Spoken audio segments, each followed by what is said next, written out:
Kung ikaw ay nasa pagitan ng 15 years old at 19 years old, bigyan mo ng oras ang mga bagay na ito. Number 1, magandang pangangatawan.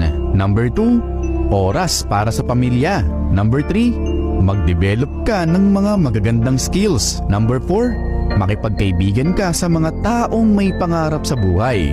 At number 5, matutong magkamali. Gamitin mo ang pagiging teenager para gawin ang mga ito. Majority sa atin after graduate ng high school or ng college, hindi na alam kung ano ang gagawin sa buhay.